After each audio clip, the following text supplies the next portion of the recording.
राधा साध्यं साधनं यस्य राधा मंत्रो राधा मंत्रदात्री च राधा सर्वं राधा जीवनं यस्य राधा राधा राधा वाचिकीं तस्य शेषम। बोलो सर्वेश्वरी राधा रानी की जय। हम आपको आज राधाष्टमी के विषय में बताएंगे। आप बड़े ध्यान से इस प्रसंग को श्रवण करें, इस वीडियो को सुने और राधाष्टमी आने से पहले सभी लोगों को इसको शेयर कर दें। शौनकादिक ऋषियों ने एक बार सूत जी महाराज से एक प्रश्न किया कि संसार के घोर से घोर पापी व्यक्ति का कल्याण कौन से व्रत के करने से हो जाता है।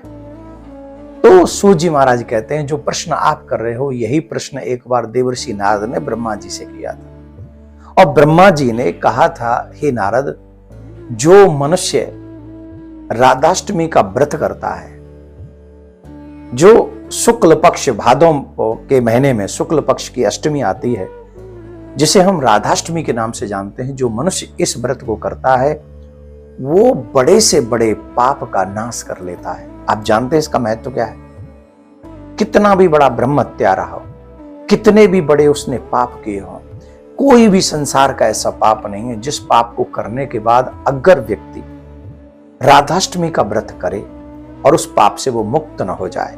इसमें एक प्रश्न ये और जुड़ा था कि जो चाहते हैं कि नित्य निवास गोलोक मिले, जो व्यक्ति संसार में मनुष्य बनकर आए हैं और वो चाहते हैं कि मरने के बाद दोबारा वापस इस पृथ्वी पर ना आया जाए, ऐसा कोई उपाय बताइए। तो ब्रह्मा जी ने कहा, हे नारद, ऐसे मनुष्य को जो गोलोक धाम की प्राप्ति चाहते हैं उन्हें राधाष्टमी का व्रत अवश्य करना चाहिए। राधाष्टमी का व्रत करने से युगल सरकार प्रसन्न होते हैं, प्रिया प्रीतम प्रसन्न होते हैं और उसके एक पीढ़ी नहीं अनंत पीढ़ियां मतलब कई पीढ़ियां तर जाती हैं। वो कई एकादशियों का फल राधाष्टमी के व्रत के फल में उसकी बराबरी नहीं कर सकता एक राधाष्टमी का व्रत।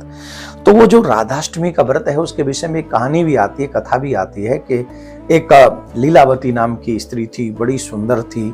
सुंदरता के कारण उससे अनेक पाप बन गए थे और पाप बनने के कारण वो स्त्री जब एक दिन नगर के बाहर गई तो वहां को संत महात्मा ऋषि मुनि राधाष्टमी का व्रत कर रहे थे। तो उन्होंने पूछ लिया, तो उन्होंने बता दिया।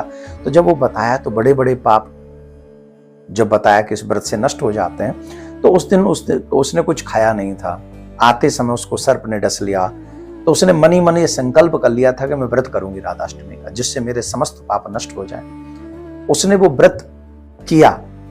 सर्प के डसने से यमराज के दूत आए और वहीं यमराज के दूत जब लेके जाने लगे तो भगवान के दूत आ गए और उसे गोलोक ले गए। ये कहानी मैंने शॉर्ट में सुना दी आपको। जो व्यक्ति राधाष्टमी का व्रत रखता है वो कुल के कुल तार देता है अपने।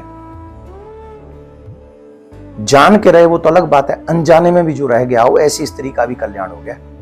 तो आप सबसे निवेदन है, सर्वेश्वरी राधा रानी को प्रसन्न कीजिए, ये व्रत कीजिए और जो ये व्रत करते हैं उन्हें निश्चित प्रिया प्रीतम की कृपा प्राप्त होती। तो आपके ऊपर भी कृपा हो।